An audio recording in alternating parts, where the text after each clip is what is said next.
আজ আমার মিনি কিচেনে পুতুলদের জন্য ছোট্ট একটা সুন্দর রেসিপি তৈরি করব, যেটা ছোটবেলায় সবাই খেতে পছন্দ করত। দেখো, ছোট একটা পাত্রে ময়দা নিয়েছি আর সঙ্গে একটু চিনি মিশিয়ে দিলাম। এবার একটু জল দিয়ে ময়দাটাকে খুব সুন্দর করে মেখে নিব। নে তনুশ্রী, তুই এবার উনুনটা ধরিয়ে নে, আমি আটা মেখে নিচ্ছি। আমার ছোট্ট উনুনটা তনুশ্রী এবার ধরিয়ে দিল। এবার ছোট্ট একটা সসপ্যান উনুনে বসিয়ে দেওয়ার পর দিয়ে দেওয়া হলো জল। এবার জলের মধ্যে চিনি গুলিয়ে নিয়ে শিরা বা চাশনি বানিয়ে নিব। আজকে আমাদের মিনি কিচেনে তৈরি করব পুতুলের জন্য মুচমুচে গজা, আর সঙ্গে কিছু খুরমাও ভাজবো। গ্রাম বাংলার লোকেরা এগুলো খেতে কিন্তু বেশ পছন্দ করে, আর এগুলো খেতে আমিও খুব পছন্দ করি। আমার বাবা মাঝে মধ্যেই হাট থেকে এগুলো কিনে এনে আমাকে দেয়। আর এদিকে চিনির রসের মধ্যে একটা এলাচ টুকরো করে দিয়ে দিলাম। আটা মাখার পর এবার ছোট ছোট করে লেচি কেটে নিব।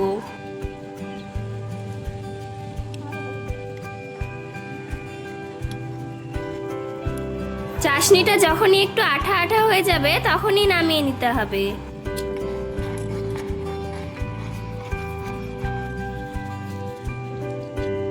আটাগুলোকে গোল গোল করে নিয়ে এবার এগুলোকে একে একে লুচির মতো বেলে নিব।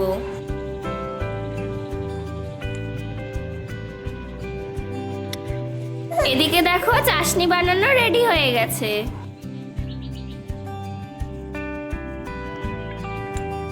লুচির মতো বেলে রাখা টুকরোগুলোকে একটার ওপর একটা বসিয়ে দিব। এবার চাকু দিয়ে লম্বা লম্বা করে কেটে নিচ্ছি। মাঝখান থেকেও ছোট টুকরো কেটে দিলাম।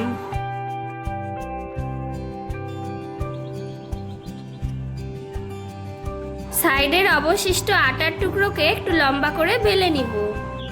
তারপর সেগুলোকে খুরমার আকৃতির মতন করে কেটে নিব।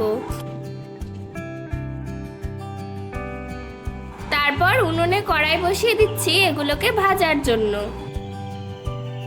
এবার কড়াইয়ে তেল দিয়ে দিলাম।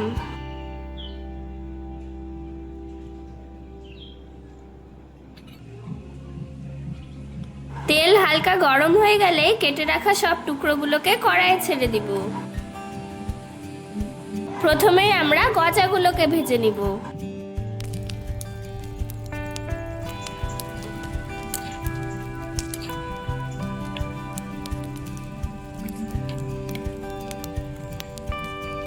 গজাগুলো লাল লাল করে ভাজা হলেই কড়াই থেকে উঠিয়ে নিব।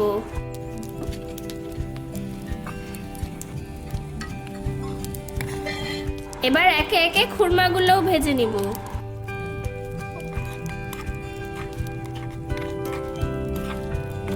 এবার ভেজে রাখা গজার টুকরোগুলোকে চিনির চাশনির ওপরে ঢেলে দিব। চিনির রসগুলোকে এই গজার মধ্যে ভালো করে মিশিয়ে নিতে হবে। এদিকে দেখো, খুরমাগুলোকে কড়া করে ভাজা হয়ে গেছে। এগুলোকেও কড়াই থেকে উঠিয়ে নিয়ে চিনির চাশনির মধ্যে ডুবিয়ে দিব।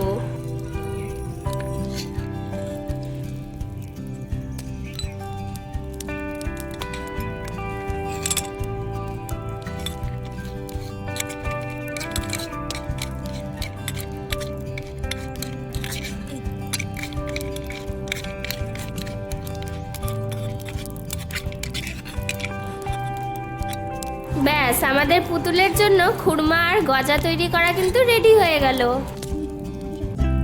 ওয়াও দিদি, আমার জন্য তোরা কি কি সুন্দর সুন্দর রান্না করেছিস রে। গজা আর খুরমা করেছিস তো দেখছি রে। দেখি, একটু খেয়ে দেখি।